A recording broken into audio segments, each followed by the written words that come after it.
Hello dear students, welcome to Kataria pharmacy. So students, कैसे हैं आप सभी? आई होप सभी ठीक होंगे, सभी की स्टडी अच्छी चल रही होगी।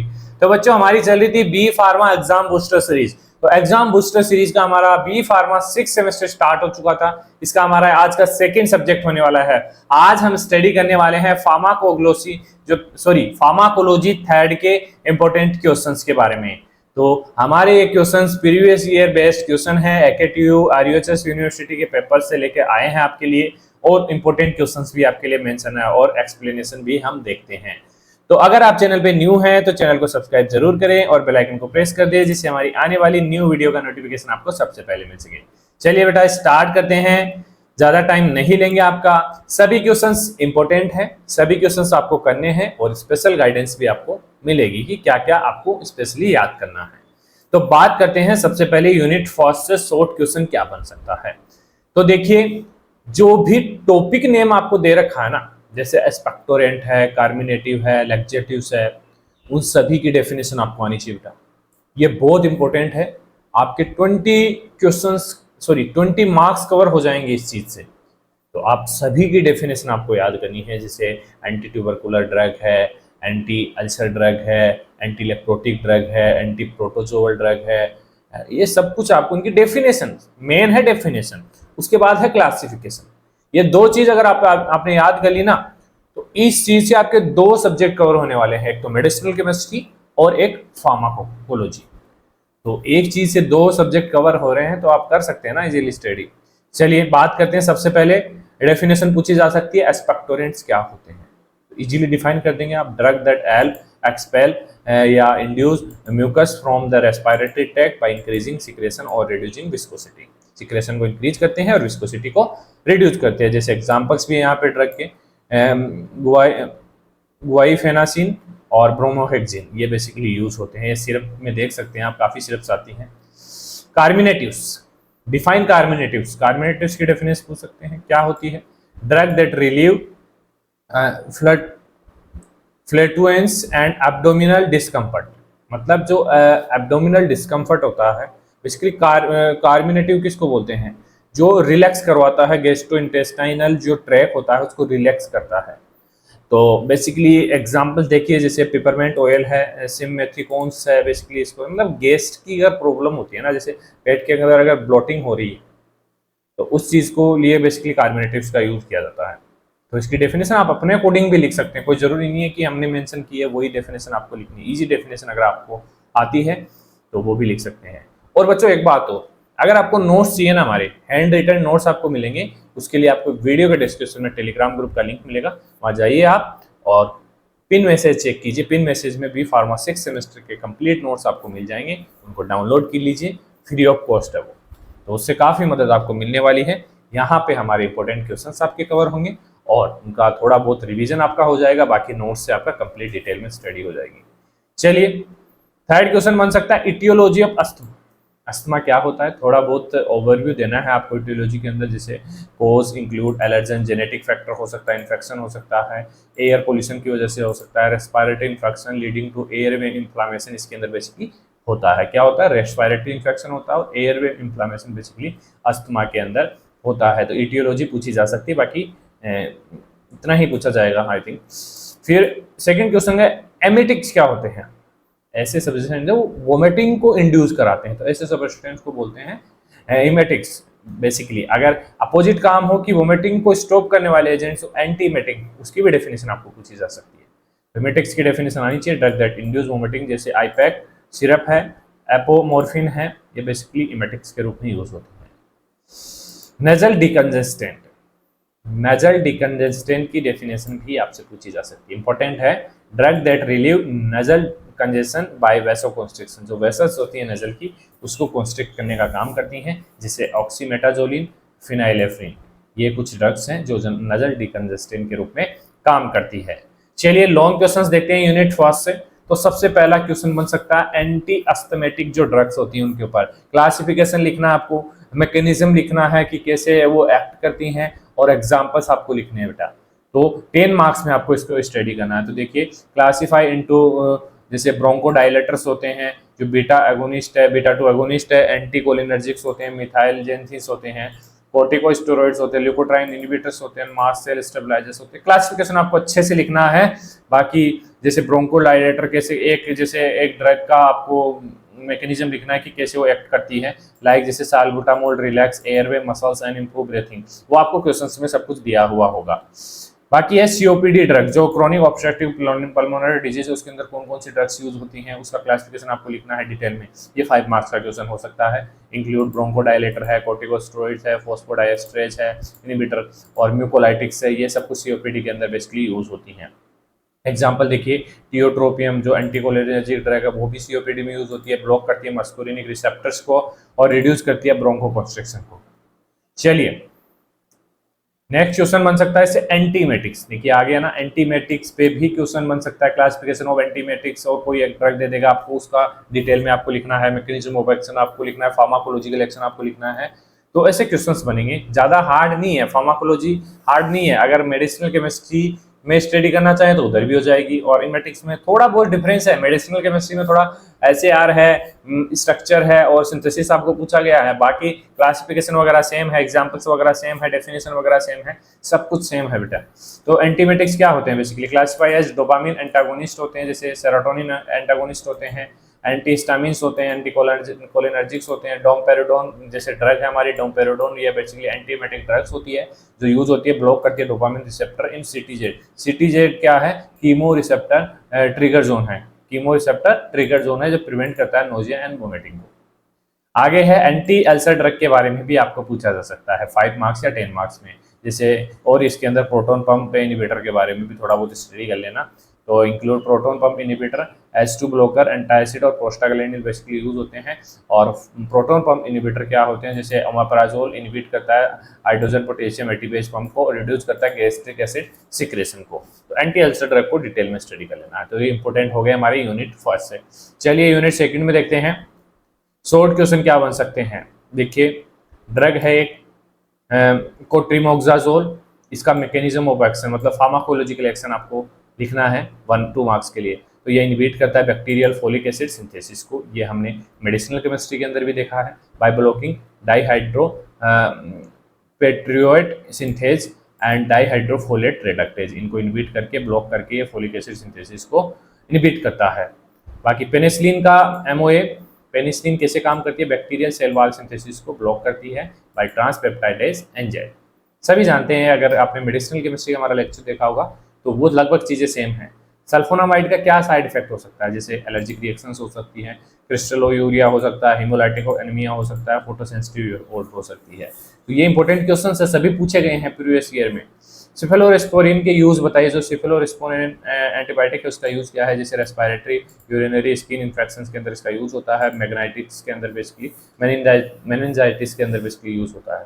प्रिंसिपल ऑफ कीमोथेरेपी, कीमोथेरेपी का प्रिंसिपल क्या है, ये भी आपको 2 मार्क्स में पूछा जा सकता है। जैसे सिलेक्टिव टॉक्सिसिटी कॉम्बिनेशन थेरेपी होती है इसके अंदर, एंड मिनिमाइजिंग ड्रग रेजिस्टेंस को मिनिमाइज किया जाता है। तो ये कुछ क्वेश्चन हो गए शॉर्ट क्वेश्चन यूनिट सेकंड से। अब बात करते हैं लॉन्ग क्वेश्चन। देखिए जो एंटीबायोटिक्स है सल्फोनामाइड, मैक्रोलिड और टेट्रासाइक्लिन, इन तीनों को आपको डिटेल में स्टडी कर लेना है। ये क्वेश्चन बार बार रिपीट होते हैं बेटा, मैंने AKTU का पेपर भी देखे हैं 5 साल के और RUHS यूनिवर्सिटी के भी देखे हैं, सभी के अंदर ये क्वेश्चंस रिपीट हो रहे हैं बार बार। तो हमें याद करना है इन क्वेश्चंस को, तो आपका क्वेश्चन बिल्कुल भी मिस नहीं होगा। सल्फोनामाइड क्या है, इनहिबिट करता है बैक्टीरियल फोलेट सिंथेसिस को, use for UTI respiratory infection, side effect इसके हैं एलर्जिक रिएक्शन, सब कुछ डिटेल में आपको देख लेना है जो भी सिलेबस में दे रखा है। सेम मैक्रोलिड्स और एंटीबायोटिक्स से इनहिबिट करती है बैक्टीरियल प्रोटीन सिंथेसिस को, एग्जांपल है erythromycin, azithromycin for respiratory infections. Chloramphenicol जो ड्रग है एंटीबायोटिक है, उसकी फार्माकोलॉजी हमें लिखनी है, 5 मार्क्स का क्वेश्चन हो सकता है। इनहिबिट करता है 50S राइबोसोम को, use for typhoid and meningitis, side effects हैं इसके बोन मेरो सप्रेशंस। देखिए आपको इतना नहीं लिखना है बेटा, मैं आपको रिवाइज करवाने के लिए इतना बता रहा हूँ, बाकी आपको अच्छे से डिटेल में अच्छे से अरेंज करके आपको लिखना है, तभी आपको अच्छे मार्क्स मिलेंगे। टेट्रासाइक्लिन बेसिकली हमारी ब्रॉड स्पेक्ट्रम एंटीबायोटिक है that inhibit 30S ribosome, use for acne malaria prophylaxis के लिए ये बेसिकली यूज होती है। चलिए नेक्स्ट देखते हैं यूनिट थर्ड से शॉर्ट क्वेश्चंस क्या बन सकते हैं। तो देखिए यूनिट साइड से जो भी हमें टॉपिक्स दे रखे हैं उन सभी टॉपिक्स की डेफिनेशन आपको याद करनी है। इंपॉर्टेंट हम बता देते हैं आपको, जैसे एंटी लेप्रोटिक एजेंट को डिफाइन करना है और एग्जाम्पल्स लिखने हैं। Drug use treat leprosy, leprosy के लिए जो ड्रग्स यूज होती हैं उनको एंटी लेप्रोटिक ड्रग बोलते हैं, जैसे डेप्सोन है, क्लोफाजिमाइन है, रिफाम्पिन है और एंटी अमोइबिक ड्रग जो बेसिकली अगेंस्ट अमोइबाइसिस के अगेंस्ट में काम करती हैं, जैसे मेट्रानिडाजोल है, टिनेडाजोल है, डिलॉक्सिनाइड, फ्यूरोएट, ये बेसिकली ड्रग है जो एंटीबायोटिक के रूप में काम करती है। एंटी मलेरियल ड्रग का क्लासिफिकेशन आपको करना है, ये भी क्वेश्चन शॉर्ट में पूछा जा सकता है। तो ब्लड सीजोनटीसाइड्स और टिश्यू सीजोनटीसाइड्स और गेमेटोसाइड्स बेसिकली, जैसे क्लोरोक्विन है, आर्टेमिसिन है, प्रिमाक्विन, प्राइमेथिमीन है। तो ये कुछ ड्रग्स हैं जो एंटी मलेरियल ड्रग हैं, इनका क्लासिफिकेशन आपको करना है। Examples of antiviral drug, acyclovir, herbs, oseltamivir, कुछ एग्जाम्पल्स पूछे जाएंगे आपको, ज़्यादा नहीं, 2 या 3 एग्जाम्पल्स आपको पूछे जाएंगे। तो इजीली आप, अगर आपने क्लासिफिकेशन स्टडी किया, इजीली लिख सकते हैं। चलिए बात करते हैं लॉन्ग क्वेश्चन की। तो एंटीवायरल, एंटी फंगल, और एक चीज़ और है anti tubercular, anti malarial. 4 topic आपको स्टडी करने हैं बेटा, इनमें से 2 टॉपिक आपको देखने को मिलेंगे या तो 5 मार्क्स में या 10 मार्क्स। चारों टॉपिक इंपॉर्टेंट है, चारों टॉपिक्स रिपीट हुए हैं बार बार, antiviral drug, anti fungal drug और anti tubercular, anti malarial. Antiviral basically class है, न्यूक्लियोटाइड रिवर्स ट्रांसक्रिप्टेज इनिबिटर्स होते हैं, non nucleotide reverse transcriptase inhibitors होते हैं, प्रोटीएज इनिबिटर होते हैं, इंटीग्रेस इनिबिटर्स होते हैं। और प्रोटीएज इनिबिटर बेसिकली जैसे रिटोनेवियर है, लिपिनाइविर है, ये ब्लॉक करता है वायरल प्रोटीएज एंजाइम्स को, प्रिवेंट करता है वायरल रेप्लिकेशन को। तो यहाँ पे आपको एंटीवायरल ड्रग का क्लासिफिकेशन पूछा जा सकता है। और कोई एक ड्रग देखिए जैसे प्रोटीएज इनिबिटर है, इसके बारे में इसका फार्माकोलॉजिकल एक्शंस वगैरह पूछा जा सकता है। सेकंड है एंटी फंगल ड्रग, इसकी क्लास बेसिकली क्लासिफिकेशन तो सभी ड्रग्स का आपको याद रखना है बेटा, ये पूछा जाएगा आपको, गारंटी देता हूं 100%। अगर आपने क्लासिफिकेशन और सभी टॉपिक्स की डेफिनेशन याद कर ली तो आप आसानी से पास आउट हो जाएंगे, अच्छे मार्क्स भी आ जाएंगे आपके। देखिए अगर डेफिनेशन आपने याद कर ली तो आपके 20 मार्क्स इजीली आ जाएंगे आगे। उसके बाद अगर आपने क्लासिफिकेशन याद कर लिया तो अगर कोई 10 मार्क्स में क्वेश्चन आ रहा है तो उसमें क्लासिफिकेशन जरूर आता है। तो क्लासिफिकेशन अगर आपने लिख दिया 10 मार्क्स के क्वेश्चन में से आपको 5 मार्क्स मिलने वाले हैं। तो देखिए 3 क्वेश्चन आएंगे, 2 क्वेश्चन में आपको आराम से मतलब 10 नंबर मिल जाएंगे, 30 नंबर हो गए आपके, 30 नंबर और 20 नंबर कॉलेज से कम आपको मिल जाएंगे। तो 50% मार्क्स ही तो आपको चाहिए, बाकी 5 मार्क्स में भी तो आप लेके आएंगे ना कुछ, वहां पे भी तो क्लासिफिकेशन वगैरह देखने को मिलेगा आपको, डेफिनेशन वगैरह देखने। तो इजीली पास होने की कोई दिक्कत नहीं है बेटा, फार्मा के अंदर इजीली आप पास आउट हो जाएंगे अगर थोड़ा सा तरीके से आप पढ़ लेंगे। कुछ बच्चे होते हैं उनके 4-4 नंबर आते हैं, 10-10 नंबर आते हैं बेटा। अगर ऐसे वीडियोज आप देखोगे ना बेटा तो आपको कभी दिक्कत नहीं आई, कभी फेल नहीं होगे आप, चाहे इस वीडियो को देख के भी आप जाएंगे तो भी फेल नहीं होंगे आप, इतना इजी है आता है हमारा पेपर। लेकिन कुछ बच्चों को पता नहीं क्या दिक्कत आती है, कुछ लिखते हैं या नहीं लिखते, उनको इतने कम नंबर कैसे आते हैं। जब रिजल्ट देखता हूँ ना तो ऐसे लगता है कि यार क्या है, इतना इजी पेपर नहीं कर सकते बच्चे, लिखते ही नहीं है मेरे अकॉर्डिंग, मुझे लगता है उनका मन ही नहीं होता लिखने का। लिखोगे तो मेरे अकॉर्डिंग पास तो हो ही जाओगे। चलिए नेक्स्ट क्वेश्चन इससे बन सकता है anti tubercular drugs, basically first line drugs होती हैं, जैसे आइसोनियाजिड है, रिफाम्पिन है, पायराजिनामाइड है, इथाम्बुटोल है, स्ट्रेप्टोमाइसिन है। मैकेनिज्म बेसिकली इनहिबिट करते हैं माइकोलिक सिंथेसिस को और आरएनए पॉलीमरेज को, जैसे रिफाम्पिन के आरएनए पॉलीमरेज के सिंथेसिस को इनहिबिट करता है और आइसोनियाजिड बेसिकली माइक्रोलिक एसिड सिंथेसिस को। एंटी मलेरियल ड्रग का क्लासिफिकेशन करना है, जैसे क्लोरोक्विन होगी, पिरमाक्विन हो गई। एग्जाम्पल है इसका chloroquine inhibit heme polymerization causing plasmodium toxicity. तो ये बहुत इंपॉर्टेंट क्वेश्चंस है, ये चीजें आपको मेडिसिनल केमिस्ट्री के अंदर भी पूछी जा सकती हैं। चलिए यूनिट 4 से शॉर्ट क्वेश्चंस देखते हैं। एग्जाम्पल ऑफ इम्यूनोस्टिमुलेंट्स, जैसे इंटरफेरोन है, लेवामिसोल है, ये कुछ इम्यूनोस्टिमुलेंट्स हैं, इनका एग्जाम्पल आपको पूछा गया है, लिख सकते हैं इजीली। डिफाइन इम्यूनोसप्रेसेंट्स क्या होते हैं? Drug that suppress immune response को सप्रेस करे, ऐसी drug use in organ transplantation और ऑटो इम्यून डिजीज। ऐसी डिजीज जैसे कोई ऑर्गन ट्रांसप्लांट किया जाता है ना, उस कंडीशन में इम्यूनोसप्रेसेंट को दिया जाता है जिससे वो अपने जो इम्यून सिस्टम होता है ना उसको पागल बनाए कि ये जो ऑर्गन है वो हमारा ही है, क्योंकि कोई भी ऑर्गन ट्रांसफर करो ना बॉडी के अंदर, वो एक्सेप्ट नहीं करता, भी उसको एक्सेप्ट करवाया जाता है ऐसे ड्रग्स देके, इम्यूनोसप्रेसेंट जैसे साइक्लोस्पोरिन है, टेक्रोलिमस है, ऐसे ड्रग देके उस ऑर्गन को एक्सेप्ट करवाया जाता है। और ऑटो इम्यून डिजीज के अंदर भी यही होता है। एसटीडी सेक्सुअली ट्रांसमिटेड डिजीज क्या होती है, एग्जाम्पल दीजिए। Infection transmitted through sexual contact, जैसे सिफिलिस, गोनेरिया, ये बेसिकली एग्जांपल्स हैं सेक्सुअली ट्रांसमिटेड डिजीज के। बायोसिमिलर्स क्या होते हैं, ये डेफिनेशन भी पूछी जाती है। बायोसिमिलर्स क्या होते हैं, biopharmaceutical drug that highly similar to organic original biological drug होती हैं, उनसे सिमिलर होती हैं, use in treatment of chronic disease के। ऐसे मतलब बायोसिमिलर्स होती हैं जो drug, biopharmaceutical drugs highly similar होती है ओरिजिनल जो बायोलॉजिकल ड्रग होती हैं, जैसे फार्माकोग्नोसी के अंदर हम स्टडी करते हैं, इस चीज को बोलते हैं बायोसिमिलर्स। चलिए लॉन्ग क्वेश्चन क्या बन सकते हैं, यूटीआई पे क्वेश्चन बन सकता है इसमें। यूटीआई जो कीमोथेरेपी है, इंक्लूड सल्फोनामाइड्स, फ्लोरोक्विनोल, सिप्रोफ्लॉक्सासिन, नाइट्रोफुरॉन्टोइन। और एसटीडी पे बन सकता है 5 मार्क्स से क्वेश्चन बन सकते हैं, इंक्लूड एंटीबायोटिक जैसे penicillin for syphilis, azithromycin for chlamydia. और इम्यूनोसप्रेसेंट्स के टाइप क्लासिफिकेशन आपको पढ़ना है, यूजेस आपको पढ़ना है, जैसे calcineurin inhibitors, cyclosporine, corticosteroid, monoclonal antibodies use basically organ transplant और ऑटोइम्यून डिजीज के अंदर इम्यूनोसप्रेशन का यूज किया जाता है। तो ये एक क्वेश्चन है कैंसर कीमोथेरेपी, ये भी इंपॉर्टेंट है 5 मार्क्स के लिए। इसकी क्लासिफिकेशन आपको पढ़ना है, जैसे एल्किलेटिंग एजेंट्स होते हैं, एंटीमेटाबोलाइट्स होते हैं, मोनोक्लोनल एंटीबॉडीज इसके अंदर यूज होती है। एग्जांपल जैसे मेथोट्रेक्सेट है जो इनहिबिट करता है फोलेट सिंथेसिस को, स्टॉपिंग कैंसर सेल ग्रोथ को स्टॉप करने का काम करता है। एक मेथोट्रेक्सेट एक ड्रग होता है। अब बात करते हैं हमारी लास्ट यूनिट की। लास्ट यूनिट में सबसे ज्यादा जो क्वेश्चन पूछे जाते हैं 2 मार्क्स के पूछे जाते हैं बेटा। हमने यहाँ पे 8 क्वेश्चंस आपके लिए रखे हैं, बहुत इंपॉर्टेंट है। इनमें से आपको कम से कम 3 से 4 क्वेश्चंस देखने को मिलेंगे 2 मार्क्स के अंदर। एक्यूट टॉक्सिसिटी क्या होती है, adverse effect from a single exposure to toxic substance, उसको बोलते हैं एक्यूट टॉक्सिसिटी, सिंगल एक्सपोजर होता है। जीनोटॉक्सिसिटी क्या होती है, damage to genetic material causing mutation और कैंसर, इसको बोलते हैं जीनोटॉक्सिसिटी। रिदम साइकिल क्या होता है, biological cycle like sleep wake cycle, hormone release pattern, इसको बोलते हैं रिदम साइकिल। क्रोनो फार्माकोलॉजी क्या होती है, study of how biological rhythm affect drug action and metabolism, ये क्रोनो फार्माकोलॉजी। ये सभी डेफिनेशंस इंपॉर्टेंट है। आगे देखिए म्यूटाजेनिसिटी क्या होता है, ability of a substance to cause genetic mutations, कोई सबस्टेंस होता है उसकी एबिलिटी होती है जेनेटिक म्यूटेशन कोज करने की, उसको बोलते हैं म्यूटाजेनिसिटी। बायोलॉजिकल क्लॉक क्या होता है, इंटरनल सिस्टम रेगुलेट करता है बॉडी के जो हमारी बॉडी है उसके फिजियोलॉजिकल फंक्शंस को, प्रोसेस को ओवर 24 आवर्स, उसको बोलते हैं बायोलॉजिकल क्लॉक।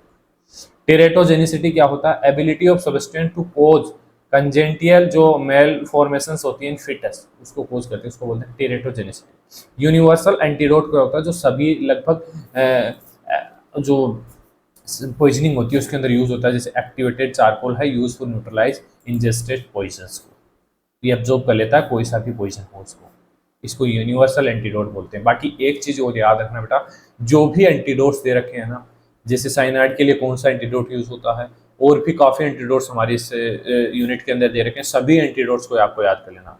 देखिए आपके सेमेस्टर एग्जाम के साथ साथ आपको कॉम्पिटिटिव एग्जाम में भी काफी मदद करने वाले हैं। चलिए बात करते हैं लॉन्ग क्वेश्चन की। सबसे पहले मॉर्फिन पॉइजनिंग के सिम्टम्स क्या हैं, ट्रीटमेंट्स क्या हैं, वो आपको 5 मार्क्स से पूछा जा सकता है। रेस्पिरेटरी डिप्रेशन हो सकता है, पिन पॉइंट पिपिल हो सकता है, कोमा में जा सकता है। Treatment basically naloxone opioid antagonist का यूज होता है। एक्यूट वर्सेस क्रोनिक टॉक्सिसिटी में डिफरेंशिएट आपको पूछा जा सकता है 5 मार्क्स के अंदर, जैसे एक्यूट शॉर्ट टर्म एक्सपोजर होता है, इमीडिएट इफेक्ट इसके अंदर होता है, क्रोनिक लॉन्ग टर्म एक्सपोजर होता है, gradual effect like organ damage इसके अंदर हो सकता है। बायोलॉजिकल क्लॉक सर्काडियन रिदम, ये भी क्वेश्चन बन सकता है, ये इन्फ्लुएंस करता है हार्मोन रिलीज को, वेकअप साइकिल्स, ड्रग इफेक्ट्स को। एग्जांपल देखिए, cortisol secretions follow a circadian rhythm.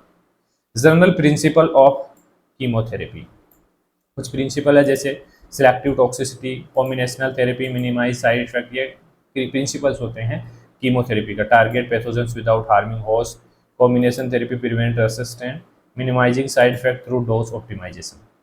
तो ये हमारे यूनिट 5 कंप्लीट हो चुके हैं, सभी इंपॉर्टेंट क्वेश्चन है बेटा। अगर आपको नोट्स चाहिए तो आप हमारा टेलीग्राम ग्रुप ज्वाइन कर सकते हैं, वहाँ इजीली आपको नोट्स प्रोवाइड हो जाएंगे। और अभी तक हमारे लेक्चर्स आप पीछे के नहीं देखें तो इस वीडियो के डिस्क्रिप्शन उसकी प्लेलिस्ट में मिल जाएगी। तो बने रहिए, मिलते हैं नेक्स्ट वीडियो में। बहुत बहुत धन्यवाद आपको।